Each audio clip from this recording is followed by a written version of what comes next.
Bhagavad Gita as it is, Chapter 2, Text 21. Veda vinashinam nityam yayenam ajamavyayam katham sa purushaha partha kam ghatayati hantikam. Synonyms: Veda, in knowledge; Avinashinam, indestructible; Nityam, always; Yaha, one who; Yenam, this soul; Ajam, unborn; Avyayam, immutable; Katham, how; Saha, he; Purushaha, person; Partha, O Partha, Arjuna; Kham, whom; Ghatayati, hurts; Hanti, kills; Kam, whom. Translation: O Partha, how can a person who knows that the soul is indestructible, unborn, eternal, and immutable kill anyone or cause anyone to kill? Purport: Everything has its proper utility, and a man who is situated in complete knowledge knows how and where to apply a thing for its proper utility. Similarly, violence also has its utility, and how to apply violence rests with the person in knowledge. Although the justice of the peace awards capital punishment to a person condemned for murder, the justice of the peace cannot be blamed because he orders violence to another person according to the codes of justice. In Manu Samhita, the law book for mankind, it is supported that a murderer should be condemned to death so that in his next life he will not have to suffer for the great sin he has committed. Therefore, the king's punishment of hanging a murderer is actually beneficial. Similarly, when Krishna orders fighting, it must be concluded that violence is for supreme justice, and as such Arjuna should follow the instruction, knowing well that such violence committed in the act of fighting for Krishna is not violence at all, because at any rate the man, or rather the soul, cannot be killed. So, for the administration of justice, so-called violence is permitted. A surgical operation is not meant to kill the patient, but to cure him. Therefore, the fighting to be executed by Arjuna at the instruction of Krishna is with full knowledge, so there is no possibility of sinful reaction. Text 22. Vasamsi jirnani yata vihaya navani grihnati naroparani tatha sharirani vihaya jirnani anyani samyati navani dehi.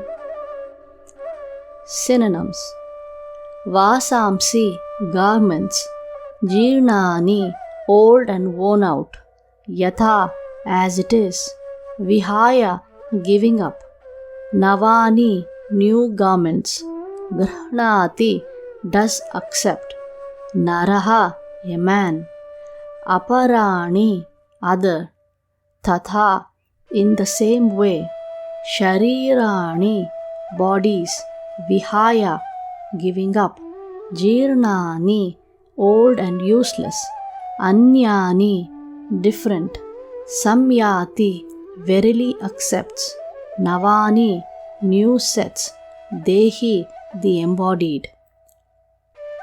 Translation: As a person puts on new garments, giving up old ones, similarly, the soul accepts new material bodies, giving up the old and useless ones.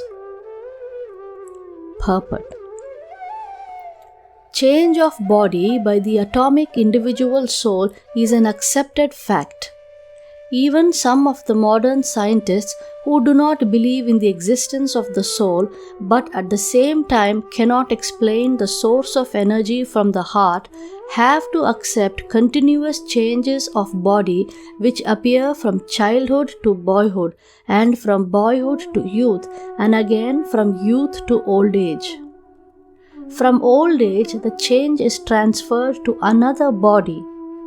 This has already been explained in the previous verse. Transference of the atomic individual soul to another body is made possible by the grace of the Supersoul. The Supersoul fulfills the desire of the atomic soul as one friend fulfills the desire of another. The Vedas like the Mundaka Upanishad as well as the Shvetashvatara Upanishad compare the soul and the supersoul to two friendly birds sitting on the same tree. One of the birds, the individual atomic soul, is eating the fruit of the tree and the other bird, Krishna, is simply watching his friend. Of these two birds, although they are the same in quality, one is captivated by the fruits of the material tree, while the other is simply witnessing the activities of his friend.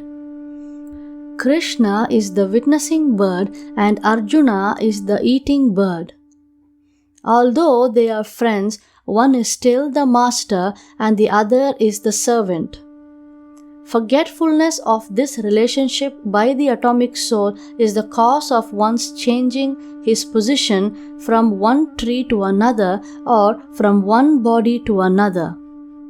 The Jiva soul is struggling very hard on the tree of the material body, but as soon as he agrees to accept the other bird as the supreme spiritual master, as Arjuna agreed to do by voluntary surrender unto Krishna for instruction, the subordinate bird immediately becomes free from all lamentations. Both the Katha Upanishad and the Shvetashvatara Upanishad confirm this.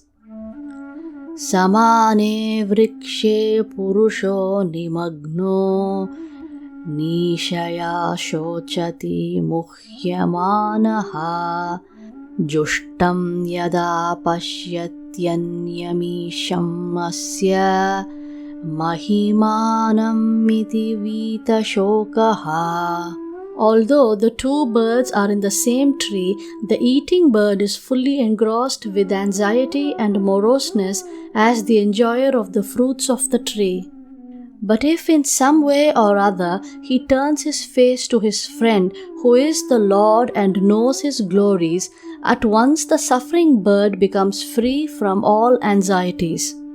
Arjuna has now turned his face towards his eternal friend Krishna and is understanding the Bhagavad Gita from him.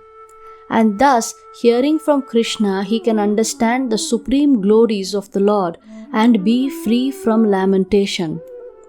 Arjuna is advised herewith by the Lord not to lament for the bodily change of his old grandfather and his teacher. He should rather be happy to kill their bodies in the righteous fight so that they may be cleansed at once of all reactions from various bodily activities.